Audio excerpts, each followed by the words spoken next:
So I get out of the shower, I walk into my room, I grab my phone, and I lay on the floor. Butt ass naked, wet, and scared. I thought to myself, if I don't get help right now, I'm gonna pass out, I'm gonna suffocate in my sleep, and I'm not gonna wake up.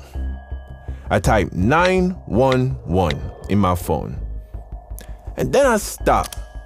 I think to myself, am I really about to let these people in my apartment complex see me like this, bro? Are you good? You know how embarrassing that would be?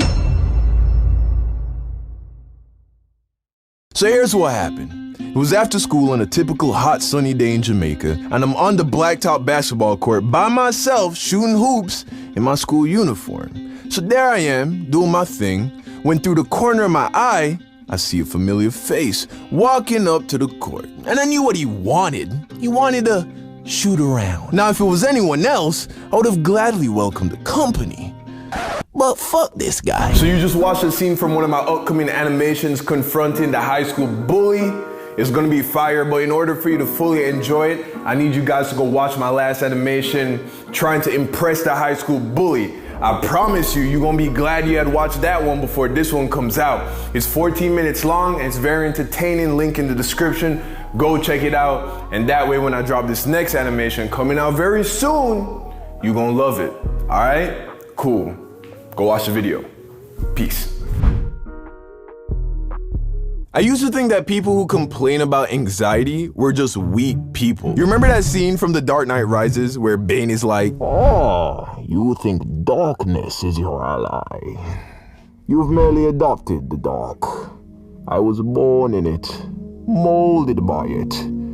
Nigga, that's me in stress, nigga, that's me, bro, that's how I feel. I was born into stress, molded by it, because I was born and raised in the murder capital of the world. Side note, apparently El Salvador just passed us for #1, which either means progress or El Salvador is now literally the footstool of Lucifer. Either way, second still pretty bad. You wanna know what the news sounds like every night in Jamaica?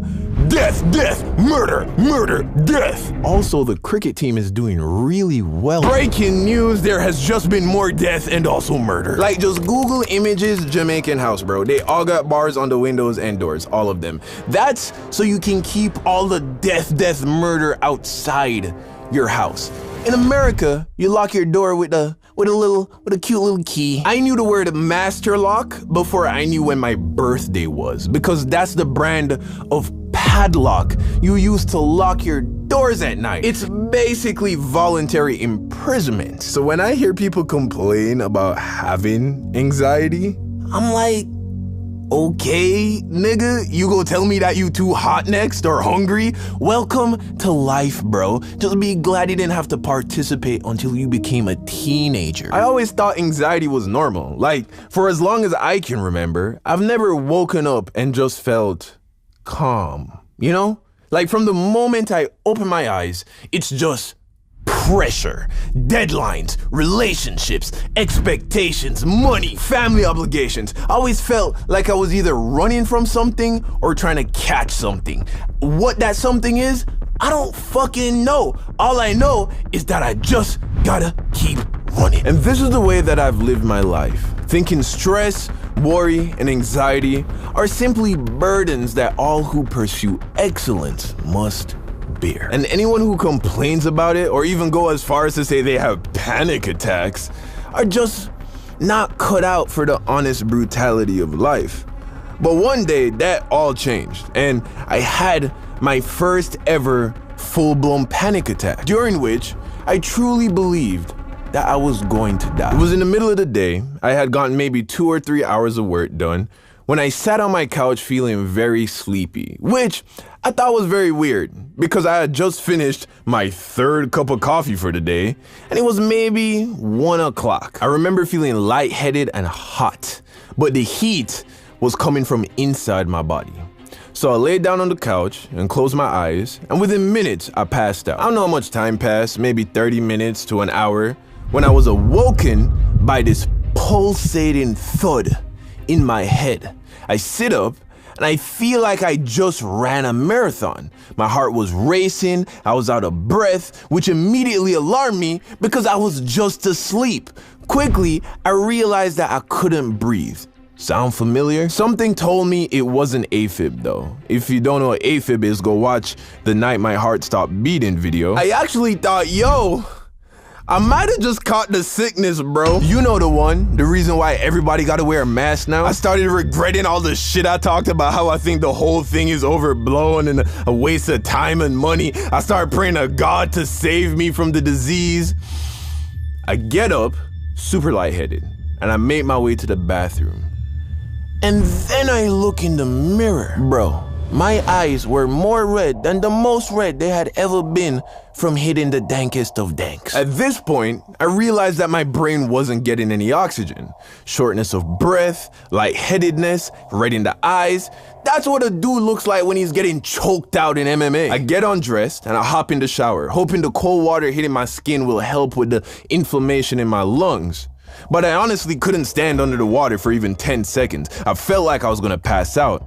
So I get out of the shower, I walk into my room, I grab my phone, and I lay on the floor. Butt ass naked, wet, and scared. I thought to myself, if I don't get help right now, I'm gonna pass out, I'm gonna suffocate in my sleep, and I'm not gonna wake up. I type 911 in my phone. And then I stop. I think to myself, am I really about to let these people in my apartment complex see me like this, bro? Are you good? You know how embarrassing that would be? If I'm gonna leave this apartment on a stretcher, it better be in a body bag. Also, there is a chance this isn't gonna kill me. And if I call this ambulance, I'm about to get hit with like a $4,000 hospital bill. Are you good? Nah, bro. If I'ma die, just let me die. That's dead ass how I felt. So once I accepted that this might be the end, I got up and I put on some boxers and sweatpants because if I was going to be found dead, I didn't want to be naked. So there I lay on the floor, waiting for me to either pass out or for things to start getting better. And as I laid there contemplating death, I learned a few things about myself. One, I noticed that I didn't particularly want to talk to anyone. Not my mom, my dad, my sister, my friends, nobody. I just wanted to be alone. Which I thought was weird, you know? Because you always hear that people want to die being surrounded by those they love. But to be honest, I liked the fact that I was alone. What do you think that was about? I don't know. Comment below. Two, I noticed I had no regrets, no feelings of, damn, I never got married, never had a kid, never bought a house, never made X amount of money, never visited Japan. All things I wanted to experience, but I didn't feel like I was missing out on anything. Which I also thought was weird, right? They say live life every day like it's your last, but when I thought it was about to be over, I realized, to me, nothing actually mattered. At least that's how I felt. And I'm not trying to bum you out, okay? This is not a sad story. I love life. I don't want to die. I have a ton of plans for the future. I live as healthfully as I can so that I can have a long and healthy life. I'm just telling you how I felt when I thought I was about to die. Anyway, I decided to call somebody, right? My co-host from my podcast, The Thrill.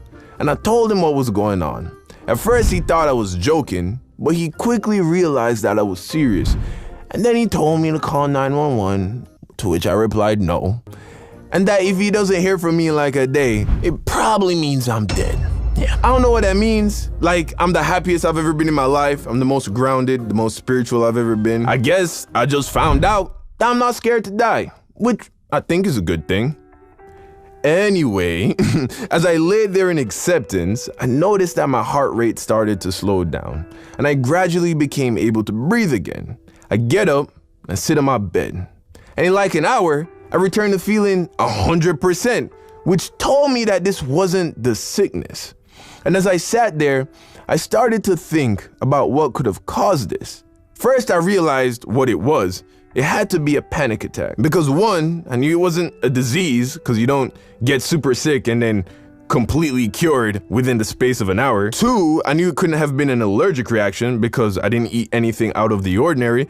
Also, I'm not allergic to anything. And 3, I didn't think it was a coincidence that the closer I got to accepting death, the more my symptoms went away. So now I'm trying to figure out what causes panic attack. You know, there was nothing crazy going on in my life. There were no tragedies, no emergencies. And this may sound strange, but my intuition told me that it was the coffee.